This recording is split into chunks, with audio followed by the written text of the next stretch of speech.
Hi, welcome to our YouTube-friendly version of NTD News. What you'll see here is only the content that YouTube allows. For our complete, uncensored broadcast, head on over to ntd.com. See you there.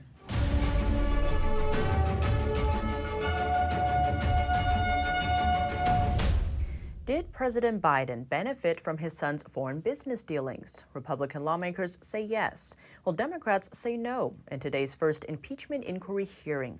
NTD's legal correspondent Arlene Richards reviews the arguments. House Republicans Thursday launched the first hearing of their impeachment inquiry into President Joe Biden. Chairman of the House Oversight Committee, James Comer, believes the evidence is building against the president. Since assuming our Republican majority in January, the House Oversight and Accountability Committee has uncovered a mountain of evidence revealing how Joe Biden abused his public office for his family's financial gain. For years, President Biden has lied to the American people about his knowledge of and participation in his family's corrupt business schemes. He said Biden repeatedly lied about his knowledge of his family's foreign business dealings. Joe Biden also lied to the American people about his family making money in China.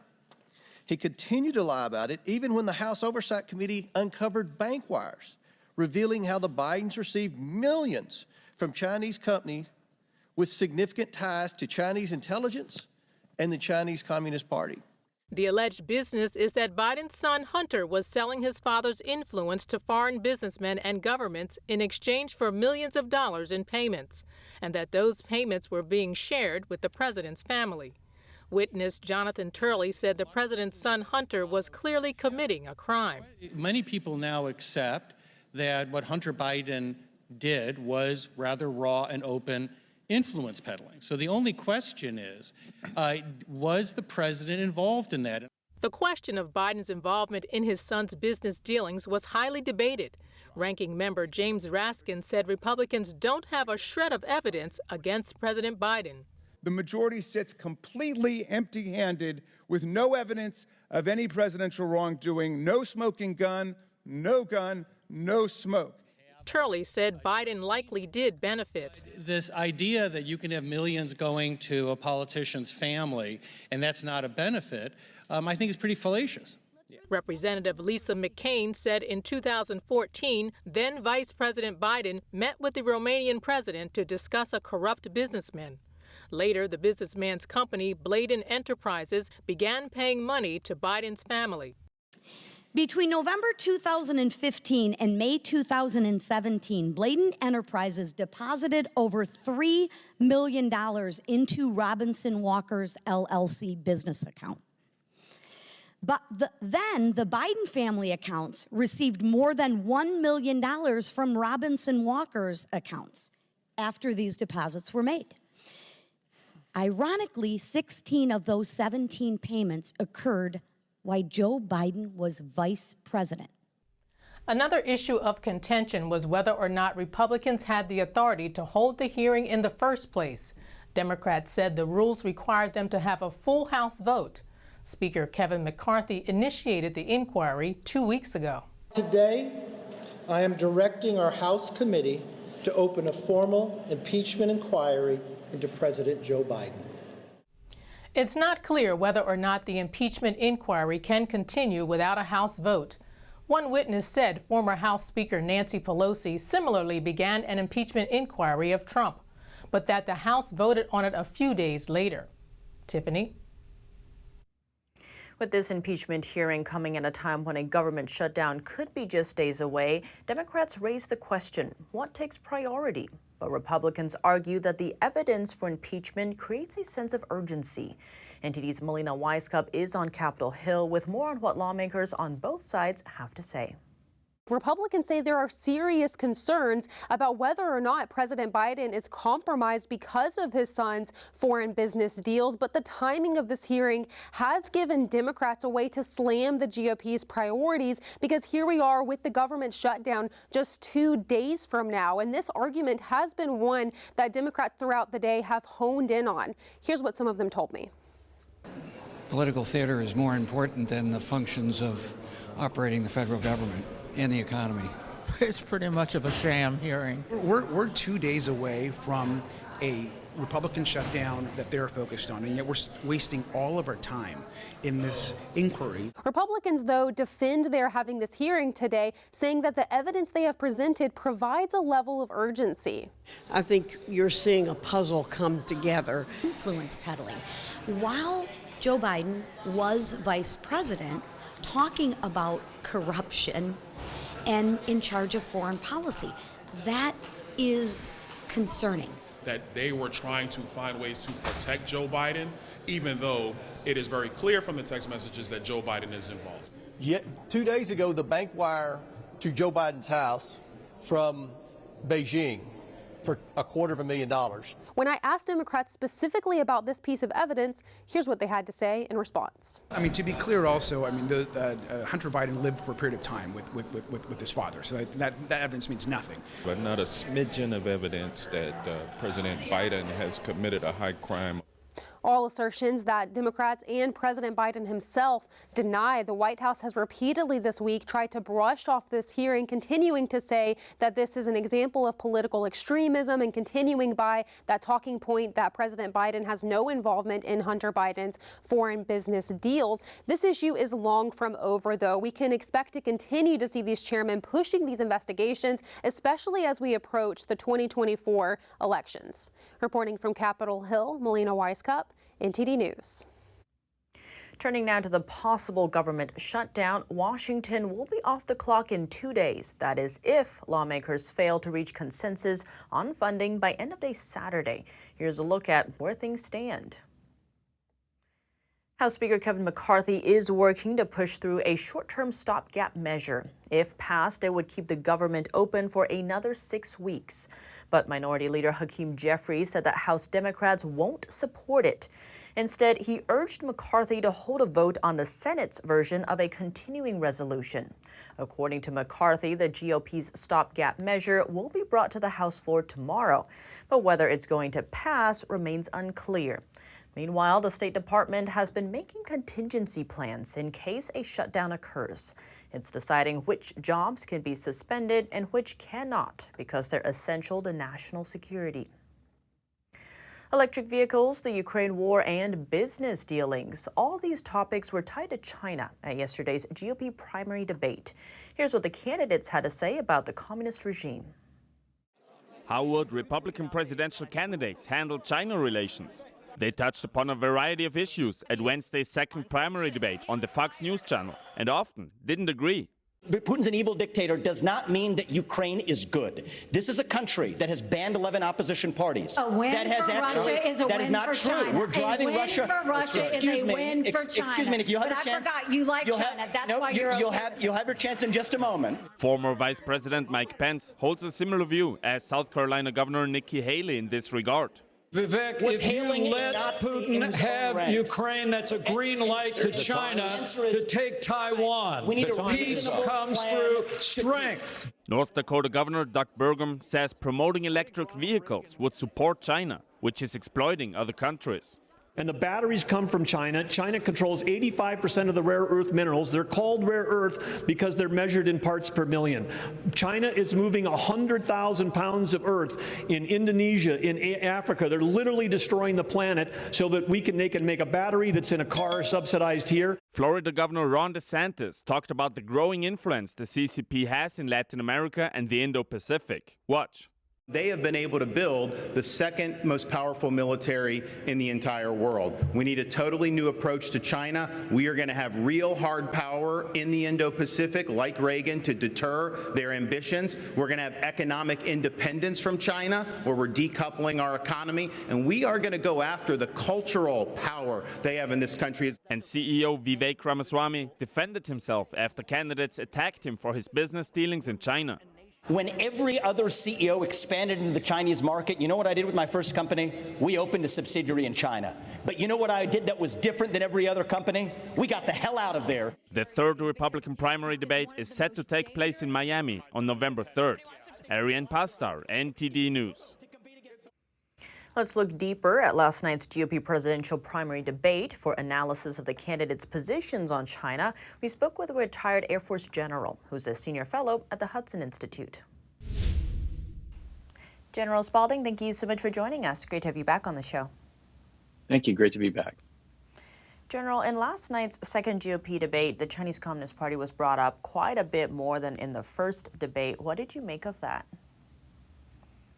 Well, it's starting to catch on. The committee for the CCP that's ongoing in the House and Mike Gallagher's continued and unrelenting focus on the Chinese Communist Party, I think, is starting to catch on. I think people are beginning to recognize that the Chinese Communist Party is influencing our society in ways that are counter to our own interests, to our own democratic principles. And so I think the fact that it's now, on the debate stage is great. I think that the challenge we have is that the Democratic Party is still not really stepping up to focus on the Chinese Communist Party as a problem. And it shouldn't be just a Republican initiative. It should be recognized by both sides of the aisle that this is a considerable challenge to our republic. General, you did mention Mike Gallagher, and that is a bipartisan group. But out of the candidates last night, who do you think has the strongest foreign policy when it comes to countering the CCP? Well, I definitely like the talking points that Vivek Ramaswamy has been using, and of course Ron DeSantis. So ultimately, though, what's gonna matter is how they actually implement policy if or when they're elected. So that's the real challenge. There's a lot of people that talk about the Chinese Communist Party, but ultimately you have to do something about it. It can't just be a campaign slogan. You have to actually follow through. And speaking of Ramaswamy, he got some heat last night for defending his use of TikTok. Other candidates were pointing to the concerns with China. But during an ad break, Fox played an ad for TikTok. What did you make of that?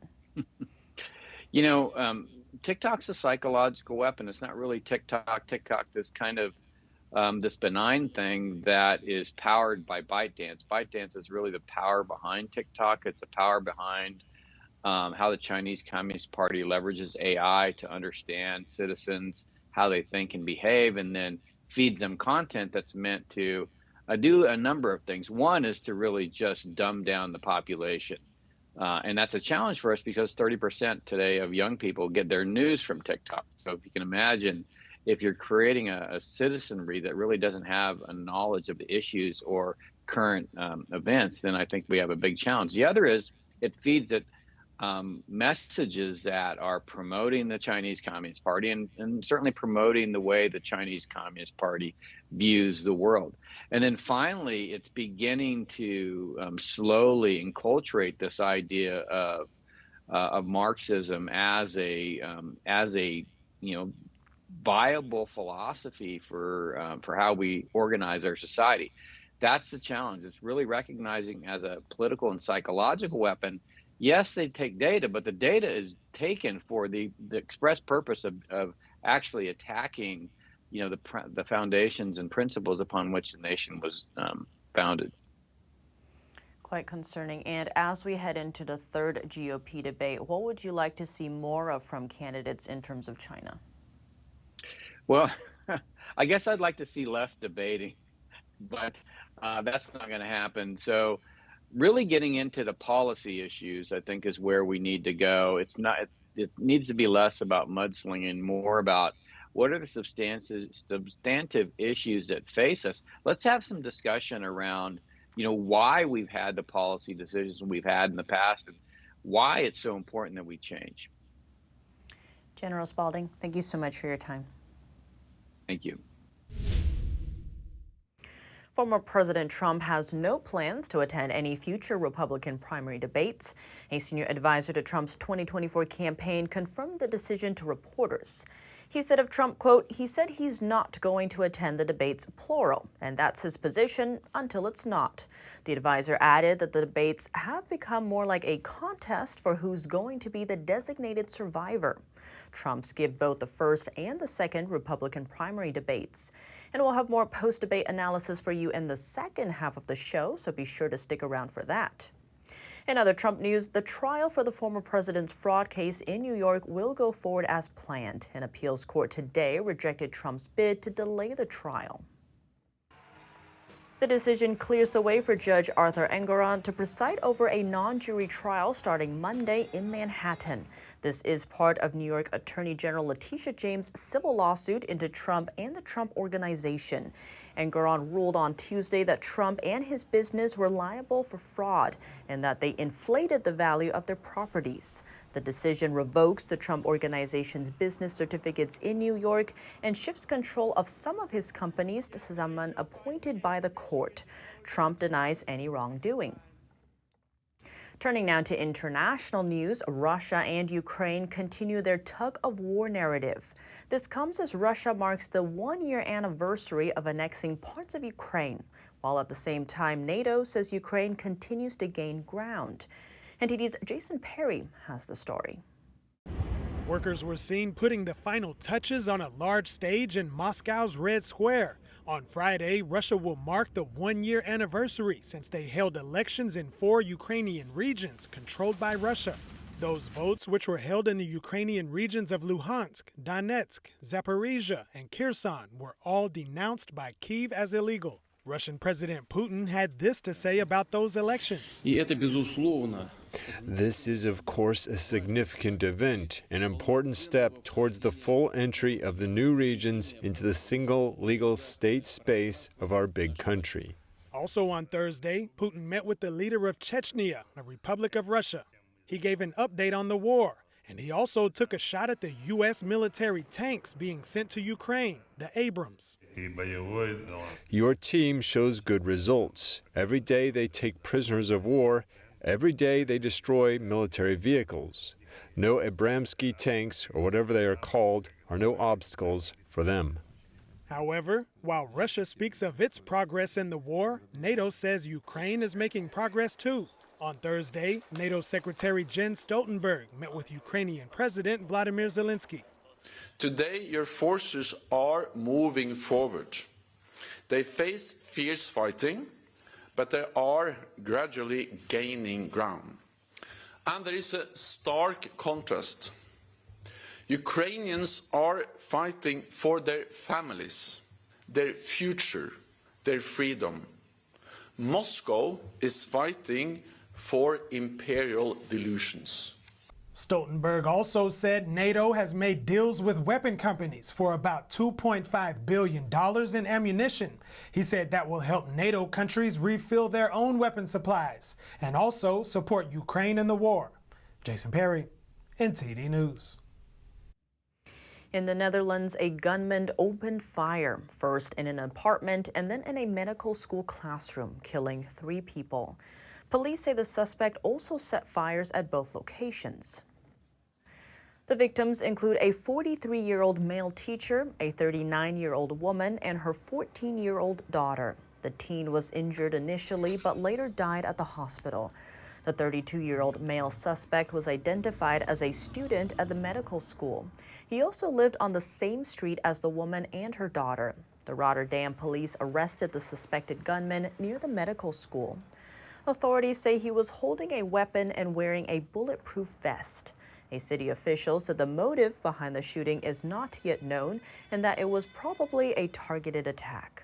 Welcome back. Authorities in Maryland arrested a suspect for the killing of Baltimore tech CEO Pavel Lapierre. The suspect was taken into custody without incident last night. Right now, all the indications are that this was not a random act of violence. We have information to believe that the victims from Edmondson Avenue were targeted by the suspect, that the suspect knew the victims, and he went into that location for a criminal reason. We know that the victim and suspect were known to each other. Lapierre was the co-founder and CEO of tech startup company EcoMap Technologies. She was known for being on Forbes' 30 Under 30 list. She was found dead in her apartment on Monday. Investigators say they believe Lapierre was killed sometime on Friday. The suspect, Jason Billingsley, is a registered sex offender and convicted felon with a lengthy criminal history. He had been sentenced to 30 years in prison, but was released last year. Police believe he was also responsible for a rape, arson, and attempted murder days earlier. COVID-19 vaccine requirements are officially lifted at the Los Angeles Unified School District. The new policy applies to all employees, bringing an end to the 2-year-old mandate. NTD's Christina Corona has more on the story. The Los Angeles Unified School District lifted its COVID-19 vaccine requirement for school employees at a board meeting Tuesday. LAUSD Superintendent Alberto Carvalho recalls when the district first implemented the mandate 2 years ago. In 2021, during times of uncertainty, this board made decisions.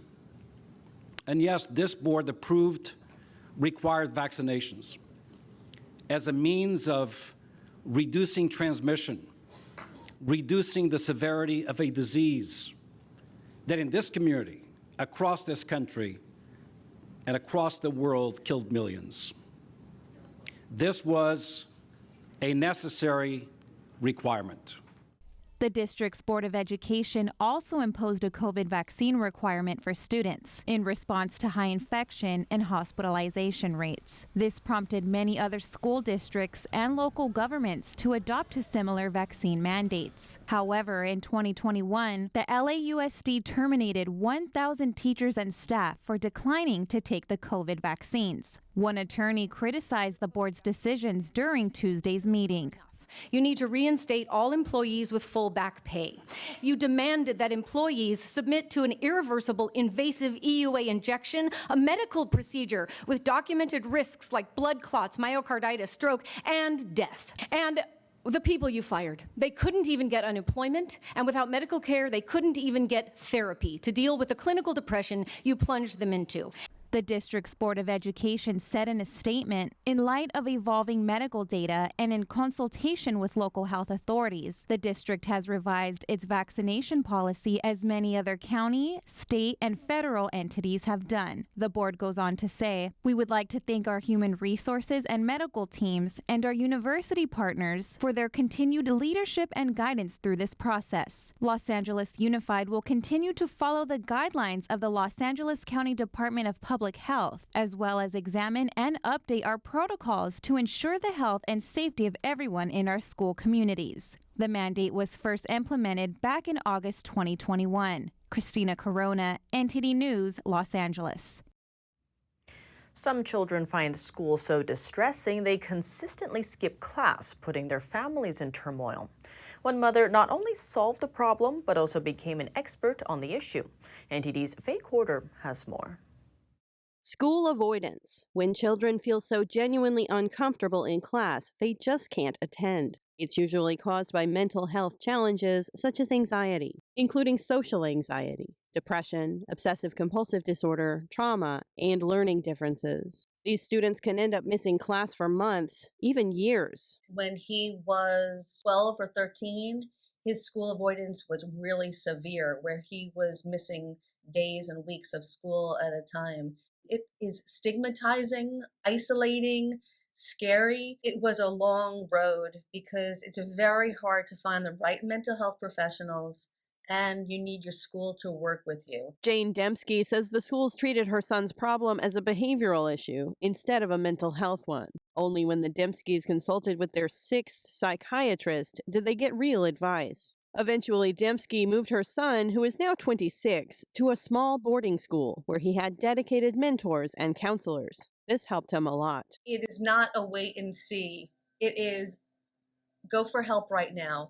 Speak to the school district. You have to be proactive. You cannot show any of your anxiety with your child. You have to be very even tone and also obviously supportive, no yelling, no child is doing this purposely. Dembski has now dedicated her time to getting other kids back in class. She created the School Avoidance Alliance, which provides guidance and resources to parents and educators. Faye Quarter, NTD News. Tesla is back in court over its Autopilot driver feature. The first U.S. trial is underway for a 2019 case that led to the death of a driver. The results could shape similar cases nationwide.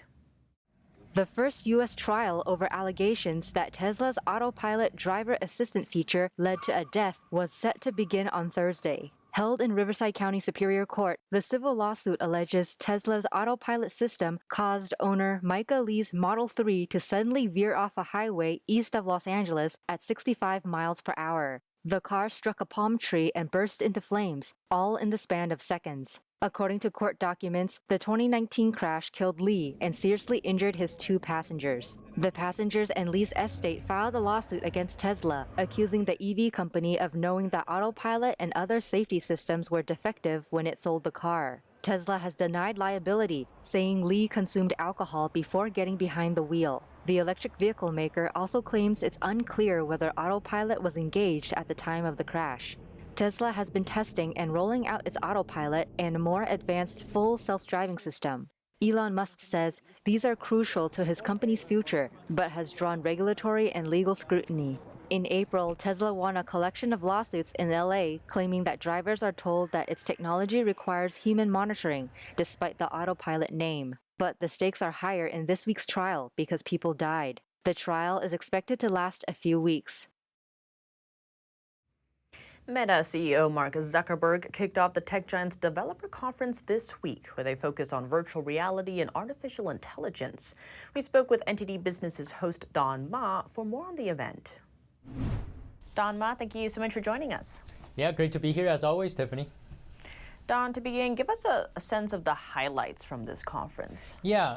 So Zuckerberg explained what his vision was going forward for the company during this conference. He told the audience, which included developers, employees, journalists, that he said Meta is focused on building the future of human connection. He actually painted a near future where people interact with hologram versions of their friends and coworkers, and with AI bots built to assist them. He says that soon the physical and digital will come together in what they call the metaverse. So Meta is, in fact, in the midst of a corporate transformation that it says will take years to complete. Basically, it wants to evolve from a provider of social platforms to dominant power in a virtual reality world. Sounds like some bold claims there. So what products were shown? Sure. During the annual products conference, right, Meta unveiled a new mixed reality headset, as well as Ray-Ban smart glasses and artificial intelligence-powered chatbots as well. So first of all, for the VR headset, the company released the Quest 3, which is said was its first mainstream headset built for mixed reality. So, for anyone thinking of experiencing VR, Quest 3 price starts at $500 and will begin shipping next month. But as for Meta's Ray-Ban smart glasses, they have primarily 2 purposes.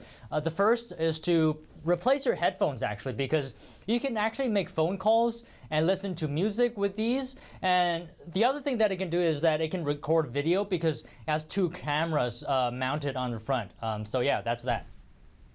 Sounds like a lot of this ties into artificial intelligence. So what was Meta showing at the conference in terms of the AI space? Yeah, of course. So Meta also unveiled more than 24 chatbots. And those are going to work with the social media applications.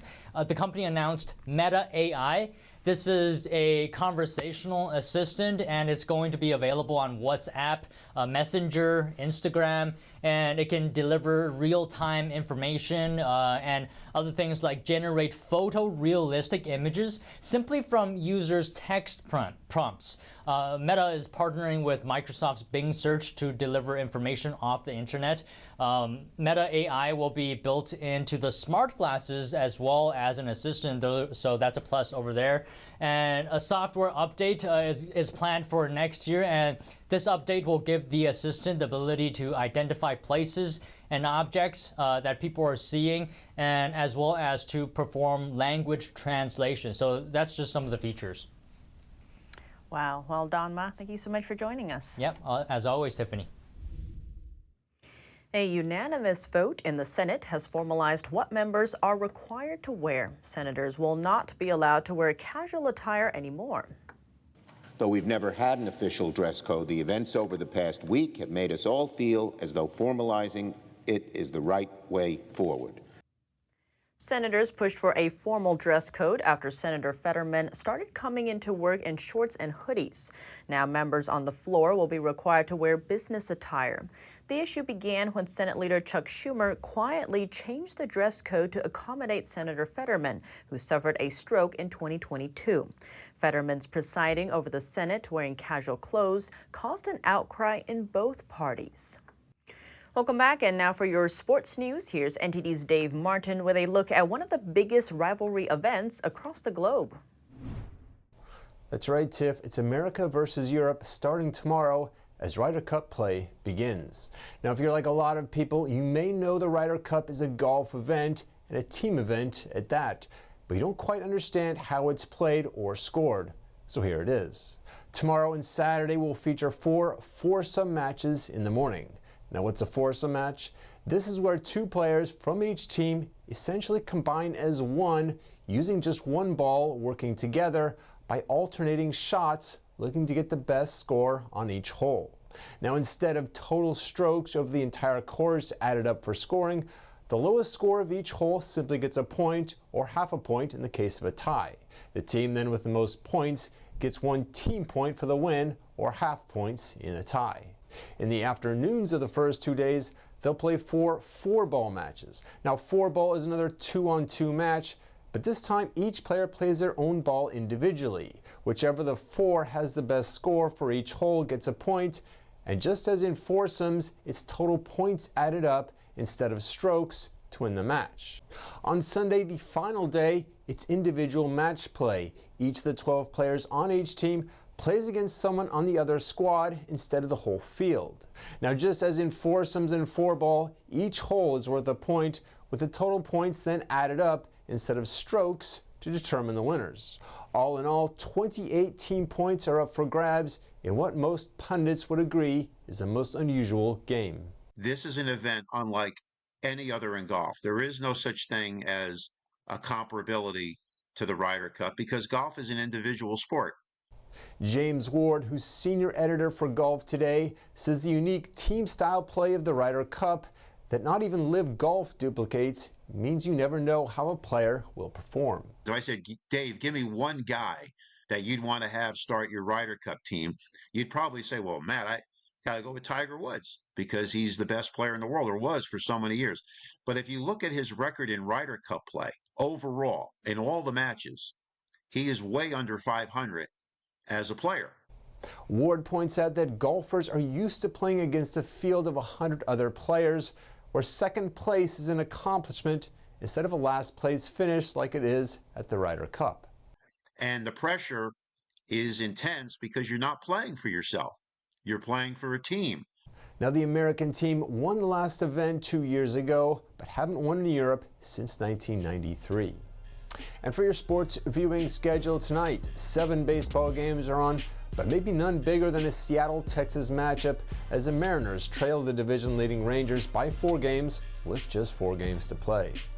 And finally, in the NFL, the Detroit Lions play at the Green Bay Packers on Thursday Night Football. And that's it for your sports news today. Tiff, back to you. And beloved Harry Potter star Michael Gambon has died. His family said in a statement the actor died peacefully in a hospital with his wife and son at his side after a bout of pneumonia. Gambon was probably best known for his role of Hogwarts headmaster Albus Dumbledore in 6 of the 8 Harry Potter films. However, he also had an extensive catalog of work across TV, film, and radio. Gambon won multiple Best Actor awards at the British Academy Television Awards and was nominated for 2 Emmy Awards. He was 82 years old. And if you have any news tips or feedback for the show, you can email us at eveningnews@ntd.com. That's all for today's news. Thanks for tuning in. I'm Tiffany Meyer. Good night.